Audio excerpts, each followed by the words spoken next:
So hello guys, welcome to my video for today. So ito gawa lang ko ng maikling video. So ipapanood ko lang sa inyo yung video, yung napanood ko kanina na kaya daw gumawa ng peace rally ng Iglesia ni Cristo para protektahan daw si Vice President Sara Duterte. So kaming mga vlogger, lalo sa akin to, malaking vlogger to eh. Ako small YouTuber lang naman ako eh. May karapatan naman kayo mamili kung sino ang gusto naming suportahan. Pero para sa akin, ang tinatayuan ko ay wag nang i-impeach si Vice President Sara Duterte kasi makakagulo lang yan sa ating bansa. At saka yung kay sa INC naman, may kahit paano may point din naman to na nung una nagsabi naman talagang ANC kaya sila gagawa ng rally kasi para suportahan yung pahayag ni ni President Bongbong Marcos, ni President Bongbong Marcos na wag nang i-impeach si Vice President Sara Duterte. So ngayon, papanood ko tong video, hindi na ako magsasabi kung anong negative or positive dito kasi kayo nang balang humusga guys kung ano, kasi may mga kinuhanan din siya ng source eh. So kayo nang balang humusga guys about dito sa video ni Kakopi.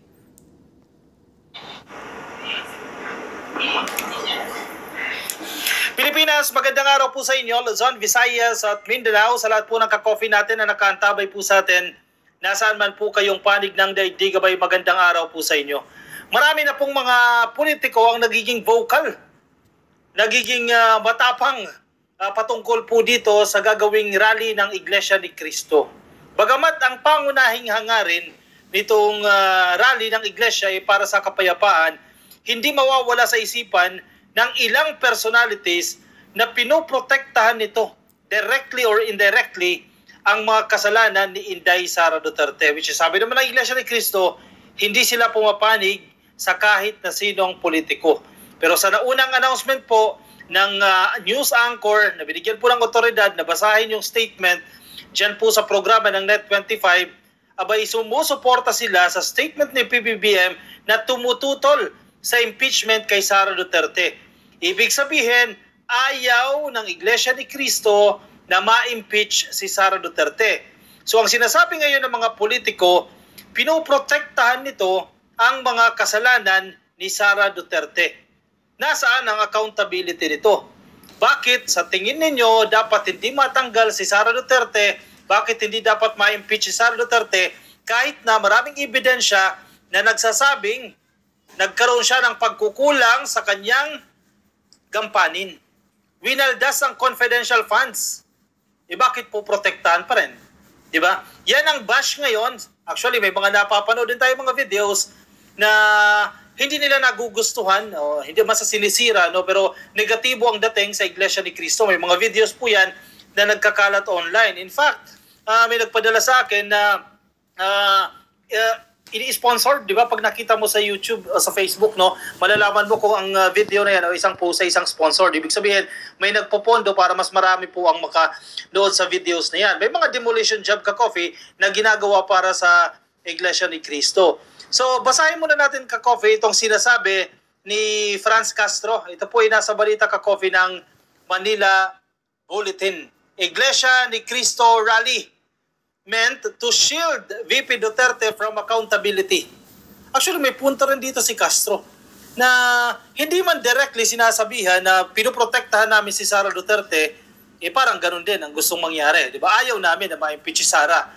Paano yun? Mandato ng konstitusyon natin yan eh. Diba? Utos yan sa mga mambabatas. No? Pag may nagreklamo ng gusto may ma-impeach ang isang mataas na opisyal ng gobyerno, tingnan ninyo yan. Sabi po ni Castro. Sige, basahin natin. In fairness kay Castro, matapang siya dito ha. A clear attempt to shield Vice President Sara Duterte from accountability. ACT Teachers Party List Representative Franz Castro gave this description to the big peace rally planned by the influential Iglesia ni Cristo on Monday, January 13, kung saan po inaasahan na mahigit 1 milyon.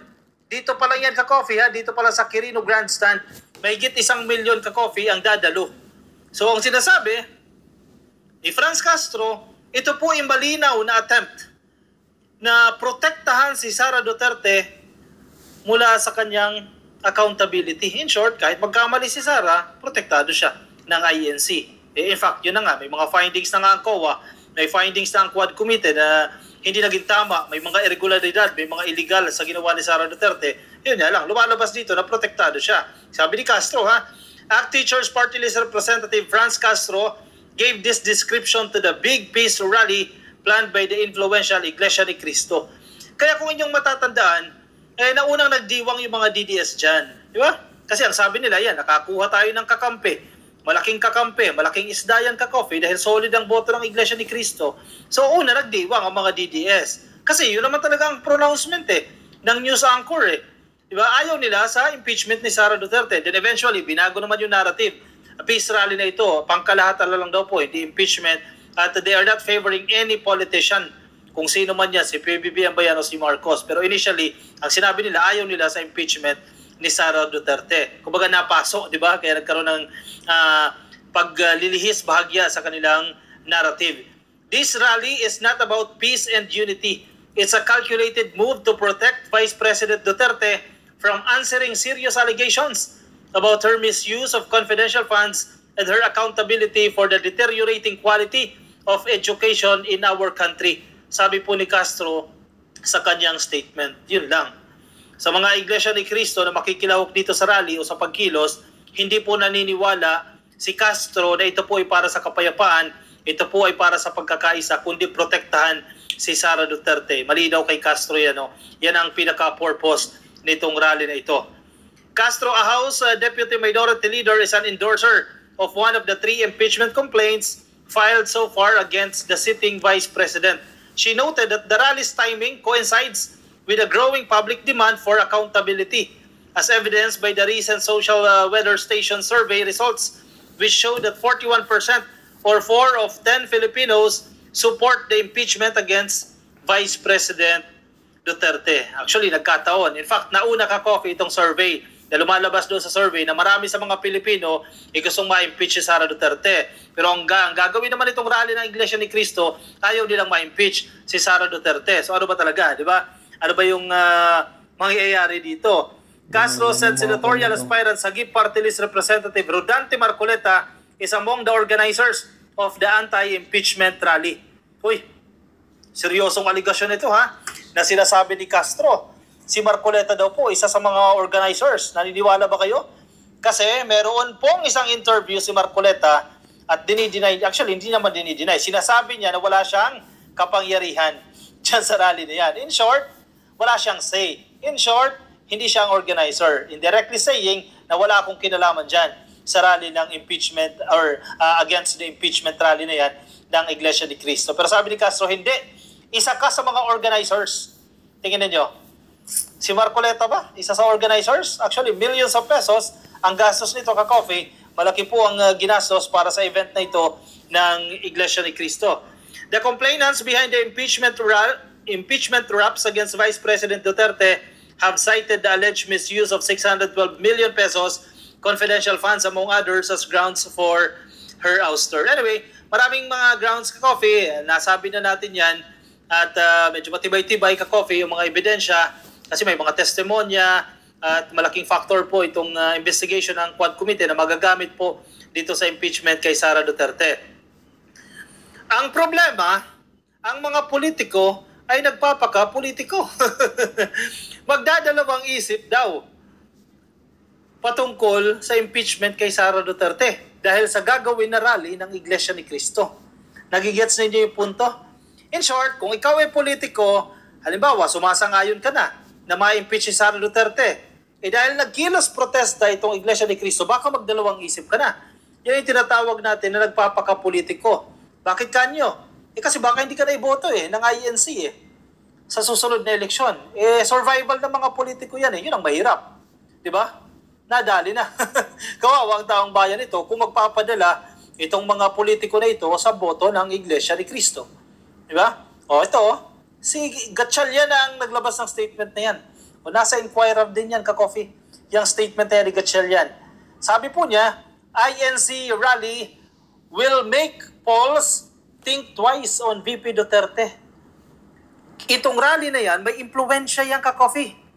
May kapasidad yung rally na yan na baguhin yung pagtanaw, baguhin yung desisyon ng isang politiko patungkol po sa impeachment ni Sara Duterte according dito kay Gatchalian. In short, posibleng agree ka na ngayon and because of that rally, posibleng magbago ang iyong opinion.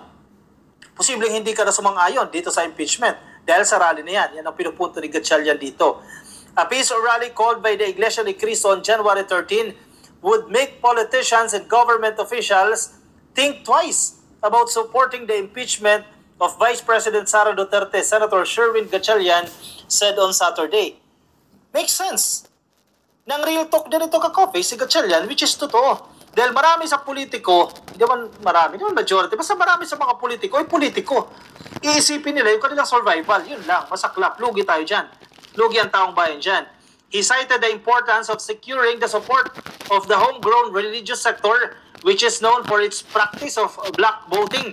During elections, according to government statistics, INC has 2.8 million followers, but it is not known how many of them are registered voters. So, 2.8 million ka-coffee.